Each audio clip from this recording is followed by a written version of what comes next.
competitive advantage is realized at the moment of the transaction.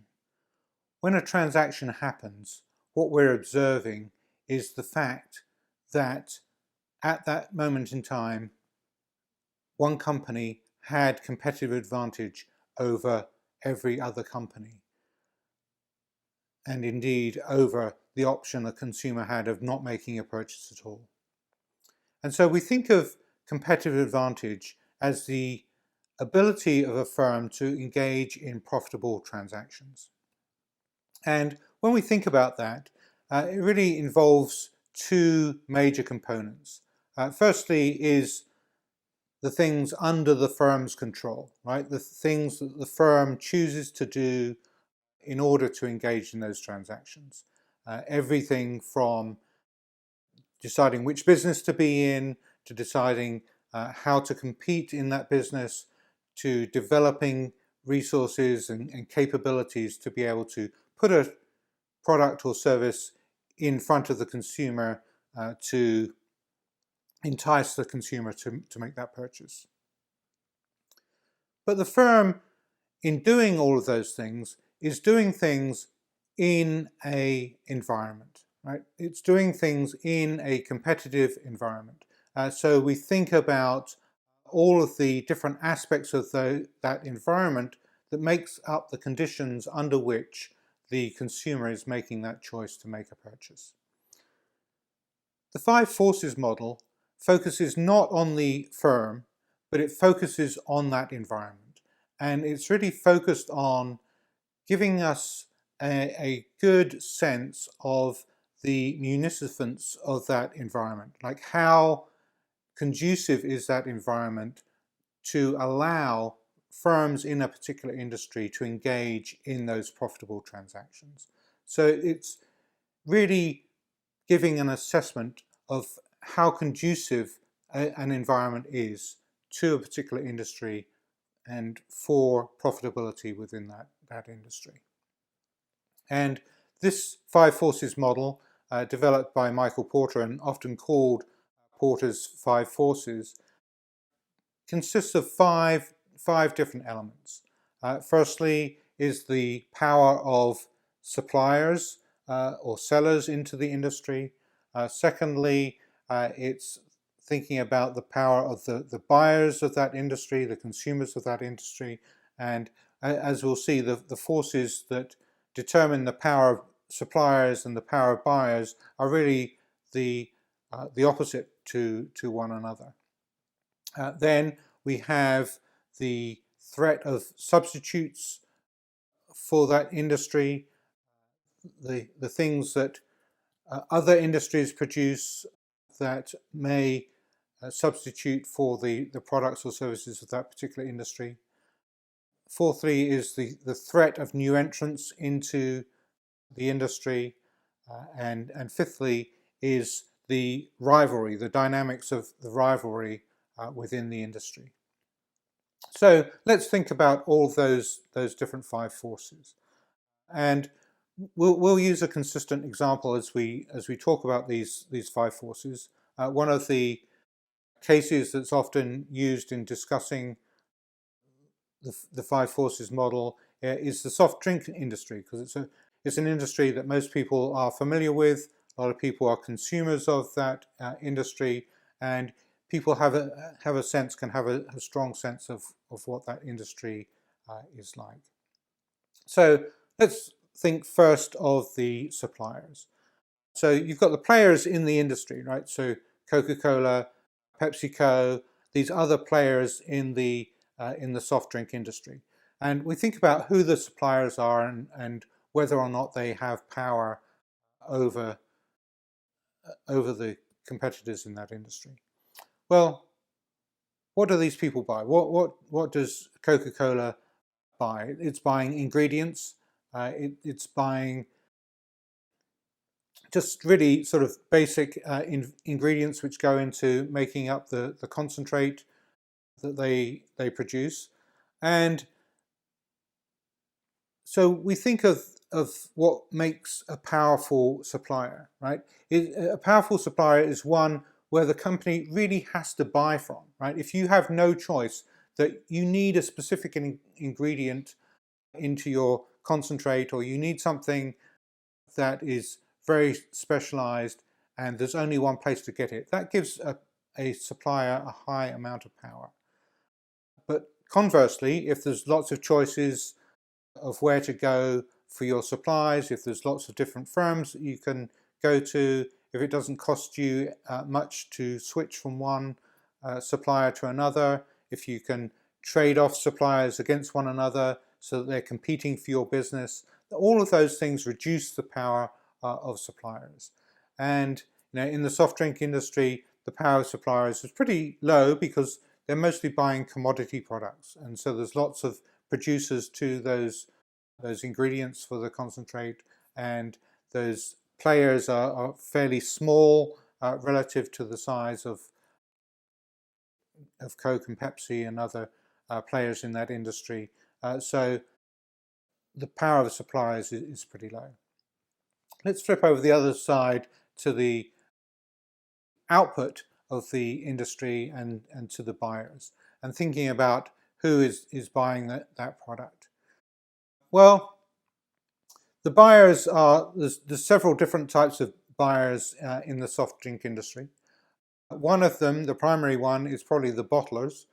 So Coca-Cola has its own bottling group which buys exclusively from Coke. The concentrate that Coke produces goes to the bottlers. The bottlers put it in cans and bottles and things and distribute it out to the end consumer. Those bottlers, and you think about the power relationship between the concentrate producer, Coke, and its bottlers, those bottlers have no choice as to where they are buying their concentrate from. They are contractually obligated to buy that concentrate, that syrup, from Coca-Cola. And similarly, Pepsi has its own set of bottlers who are also obligated to Pepsi to buy their concentrate from Pepsi. And it's not like a Coke bottler can say, well, perhaps I'll actually buy some concentrate from Pepsi instead of buying from Coke because it's a little cheaper. They don't have that option. They're tied into that one supplier.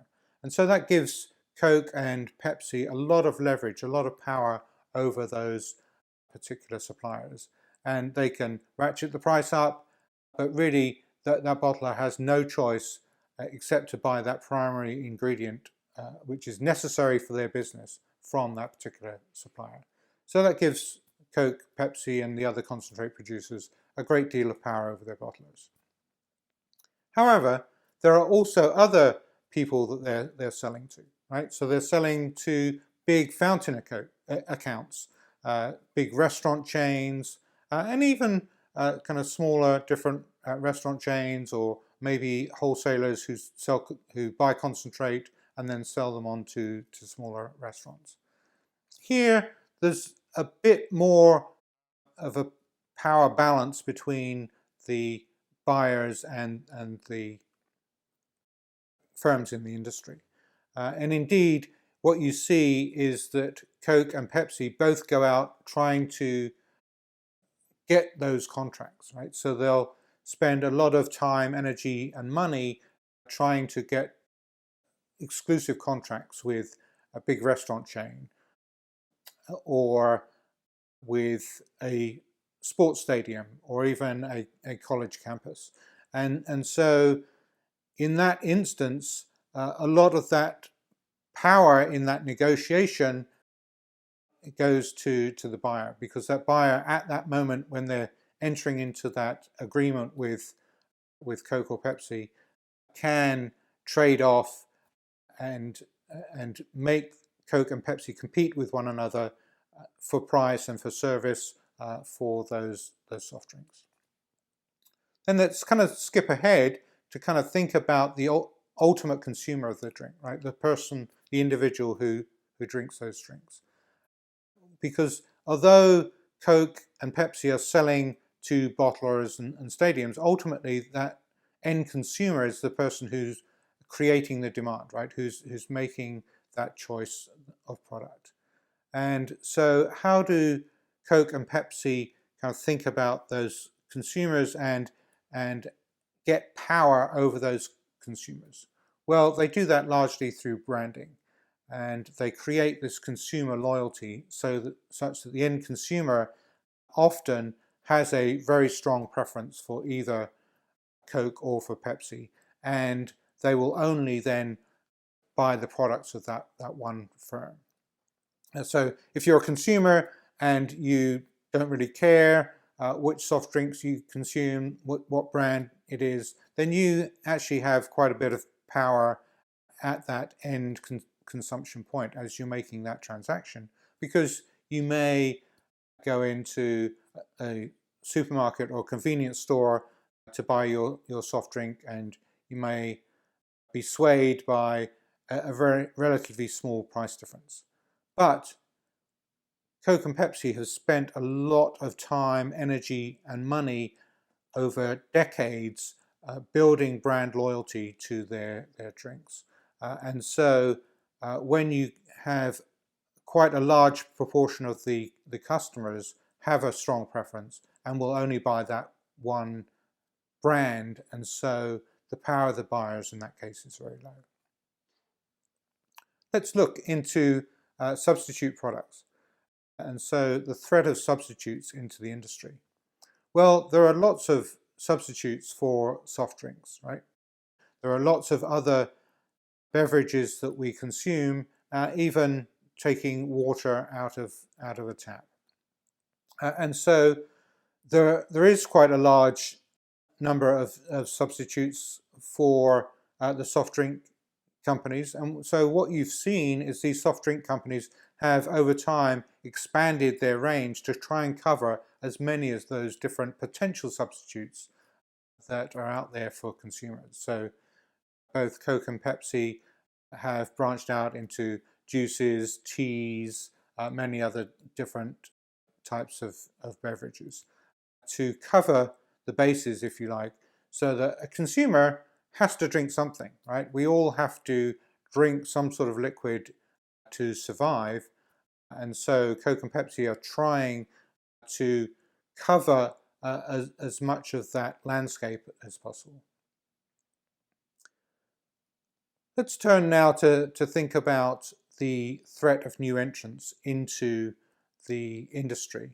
And the other side of that coin is the barriers to entry that are put up by incumbents in the industry to stop new entrants coming into that industry. In some regards, it's very easy to enter the soft drink industry. It's quite easy to make a soft drink concentrate.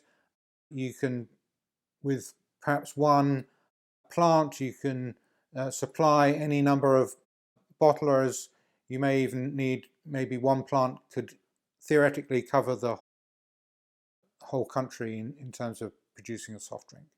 And you see lots of entrants coming into the market, right? So you see locally lots of different soft drink manufacturers pop up, and people producing all different types of teas or coffees or soft drinks of many different kinds.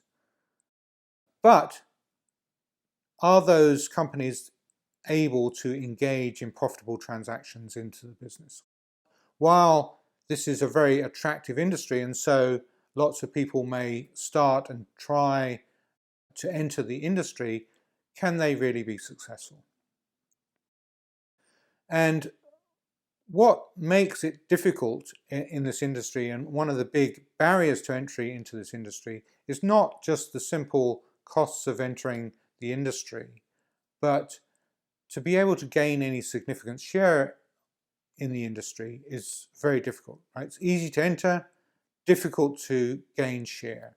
And that's because, again, of the brand loyalty that Coke and Pepsi enjoy and have spent decades building up, but also their massive distribution system, right? So both of them have really well-honed, well-developed distribution, which so that even in a supermarket or convenience store, a Coke employee goes in and stocks the shelf, and they create that environment for the consumer as they go in to make the purchase. And it's very difficult for a smaller company to compete with that.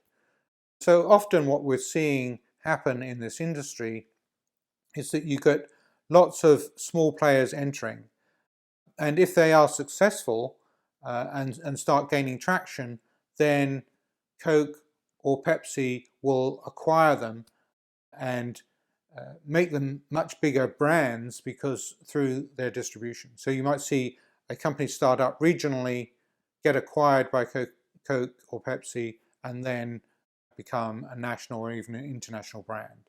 And if we think of brands like Vitamin Water or Honest Tea, both of those brands were bought by Coca-Cola once they started to become successful. The final force that you need to think about, or that is included in the Porter's 5 Forces model, is competitive rivalry within the industry. And this particular concept is often misunderstood. If we go back to our original focus of competitive advantage and how the 5 Forces model impacts competitive advantage, we're thinking about it in the context of these different 5 forces making it either easier or harder for the industry to maintain profitability. And so that's the key thing to think about, especially when you're thinking about rivalry. Because if we think about a rivalry in the context of the soft drink industry, for example, often people think it's a very high rivalry environment. I mean, we've been talking about the cola wars for decades, and there's this impression that Coke and Pepsi are really fierce competitors against each other. However, the nature of the competition between Coke and Pepsi is one that actually increases profitability in the industry rather than decreasing it, because they're competing on dimensions other than price. They're competing on advertising, on brands, on building the mind share of the consumer. They're competing on the variety of products that they are offering. But they're not competing on price. They're selling their syrup. Coke is selling their syrup to Coke bottlers. Pepsi is selling their syrup to Pepsi bottlers.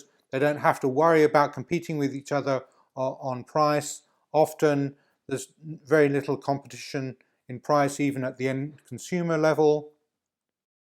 You may go into a supermarket and see one of them on sale one week and another on sale another week, but they're never on sale at the same time. You go into convenience stores to pick up a single serve beverage. They're not really ever competing on price there. So they're competing on areas which expand the industry, that expand the consumer's desire for that product and engages in more profitable transactions for those companies. They're not engaging in rivalry competition around price, because once price competition happens, that's when profitability declines in an industry and where it becomes harder and harder for those companies to engage in profitable transactions. So as we're putting these things together, we're looking at how each of these 5 forces impacts the profitability of the industry.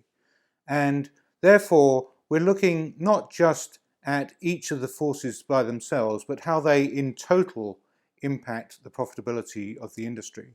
So, for example, any one of those factors, even if 4 of them seem relatively benign, any one factor could in itself destroy the profitability of the industry. So we have to think about how each of them is impacting the industry and the profitability of that industry. And so they could all be relatively benign, or there could be one that is negative towards the industry but still doesn't really extract all the profitability out of that industry. So if we look at the soft drinks industry, we see that the power of suppliers is relatively weak. There's commodity products that are being purchased by Coke and Pepsi. The power of buyers is also relatively weak for most of the buyers. There are the bottlers and the end consumers have relatively little power. There is some power there for some of the big contracts, the big restaurant chains, but even so, that's a relatively small part of the business. There is certainly a threat of substitute products. There are lots of other things that we can drink, but the players in the industry have managed to mitigate the threat of substitutes, even free substitutes like water, and also the threat of new entrants that is always there for the soft drink industry, and there are players coming in, but it's relatively hard for them to gain any traction, and those that do tend to get gobbled up by the players in the industry. And finally, in terms of rivalry, most of the competition within the industry is not price-based competition. It's based on other factors such as branding and availability. So if we look at that, all of the forces within the soft drink industry are relatively benign, and so we would expect, as we observe, that this is a very profitable industry.